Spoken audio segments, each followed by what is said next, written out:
Ano ang verdict?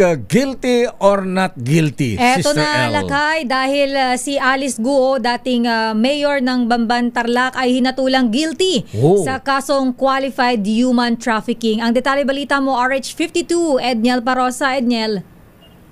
Hinatulan ng makulong o sa hinatulan sa habang buhay na pagkakabilanggo itong si Dismiss Bamban, Tarlac, Mayor Alice Guo at tatlong kapwa akusado kaugnay ng kasong human trafficking na nagugat sa illegal na pogo hub dito sa may bahagi ng Bamban, Tarlac sa 111 pahinang desisyon na inilatag dito sa Pasig City RTC ay nakatulan ng guilty kasama ng parusang reklusyon perpetua at 2 milyong pisong fine sina Alice Guo alias Guo Huaping, yung kanyang Chinese national name, kasama mga co-accused na sina Rachel Malonzo Carrion, J. Milin Cruz at Malaysian national na si Walter Wong Ron.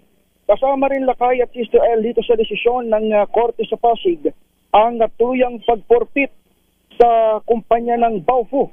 Ito yung lugar kung saan itinayo itong scam hub dito sa bahagi ng Bamban, Tarlac, kung saan nga 800 Pinoy at foreign nationals ang na-rescue at na-aresto. Ginawa itong desisyon kahit teleconference lamang ang pagharap ni na Guo Huaping at iba pang kapwa akusado. 16 sila Lakay, 8 Pilipino at 8 foreign nationals ang humarap sa promulgation via teleconference order yan ng korte. Pero dyan sa 16 na akusado na humarap sa promulgation, ang meron pa lamang na hatol na guilty ay sina Guo Huaping at binanggit natin na co-accused, 3 yan dito sa kasong qualified human trafficking.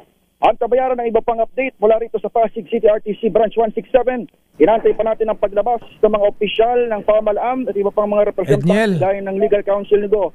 At mamaya baka magbigay sila ng update Lakay. Edniel, dun sa hatol, ilang years na kulong? Lifetime ba yan? Reclusion perpetua Lakay. Ayan, reclusion perpetua. Lifetime nga. Reclusion perpetua. Oo, wow. Oo. At saka yung iba pa Lakay doon sa humarap sa promulgation, malalaman natin maya-maya sapagkat pababa pa lamang din yung ilan sa mga opisyal at counsel nitong magkabilang panig mula sa prosecution at syempre dito sa kampo ng Dismiss Bamban, Tarlac Mayor. Balik muna sa inyo, Lakay at Giselle.